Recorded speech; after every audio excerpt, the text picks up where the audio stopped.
kjo lule gjendet kudo.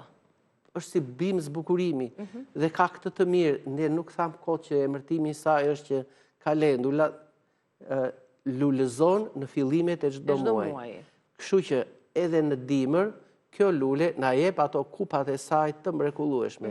Është një lule që zbukuron rrugët e qyteteve. Të zjarta me këtë ngjyrë të theksuar. Ju përmendët pak më herët, doktor, që kalendulën e përdorim edhe për të luftuar celulitin. Në ç'më mënyrë? Po patjetër. Për shembull, nëse do të marrim afërsisht, le të themi 250 ml alkool ushqimor me 75, 70, 77% të jetë kjo lënda aktive, pra alkooli etilik.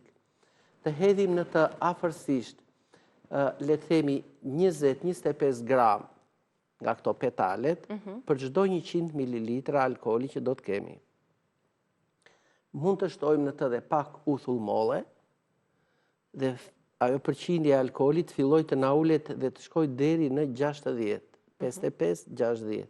Pra do të hedhim afërsisht, le të themi 65% më mbetet kjo lënda aktive, ose le të themi 200 ml alkool, rreth 50 ta hedhim uthull. Hedhim edhe petalet e kalendulës afërsisht për çdo 100 ml 25-30 gram. Edhe 20 gram është e mjaftueshme. Por themi dimrit don më shumë, sepse ndriçimi diellor është më i pak, lëndët aktive janë më pak.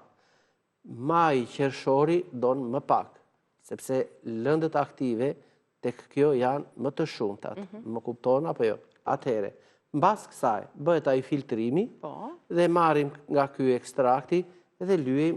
Pas sa ditësh afërsisht? Të paktën duhet kaloj një javë. Një javë. Pra kur e bëjmë ekstraktimin në vaj deri në 30 ditë, kur e bëjmë ekstraktimin me alkoole dhe me uthullën, një javë është e mjaftueshme. Dhe lyejmë pasaj, si të thuash, pasi e kullojmë, do të lyejmë zonat me celulit. Po, të paktën një herë në ditë. Mund të përdoren rreth një muaj rresht. 1 ose 2 herë në ditë është e mjaftueshme për këtë problem. Sigurisht për të përmirësuar strukturën e lëkurës edhe për ta përmirësuar gjendjen e shkrin atë dhjamin, sepse në brendësi të kësaj ndodhet acidi klorogjenik, i cili mund të themi ndodhet edhe tek kafja, tek këto cipat e patligjanit me shumicë, tek kafja e papjekur, dhe mund të themi që na ndikon drejt për së drejti në shkrirjen e tyre. Por nuk e përmendëm kot edhe ata acidin oleanoik që ndodhet këtu në brendësi të saj, edhe ky është një tretës, një shkrirës, dhe njëkohësisht këto që të gjitha së bashku mund të na përdorin, mund të na japin një efikasitet shumë të madh në uljen e kolesterolit dhe të triglicerideve, fal këtyre acideve që ndodhen në përbërjet të petaleve. Pra, ajo lyerja, sepse tani ka shumë interes për pjesën e celulitit, se vjen vera, pasi lyhet zona ku ka celulit, duhet të mbështillet me një qese, apo të qëndroj ashtu siç është? Nëse jemi për shembull në kushte shtëpie që na premton koha, atëherë po ta vendosim këtë anticelulitin në ato pjesë që janë ngritur, relievi i lëkurës është i ngritur në formën e topthave kështu.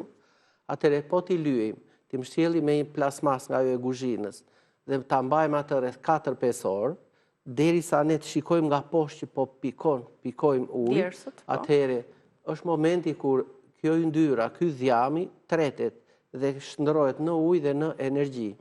Mund ta mbajmë 4-5 orë këtë plasmasin, hiqet, bëhet një shplarje me ujë të ftohtë dhe kjo do të na japi shumë dobi në këtë drejtim.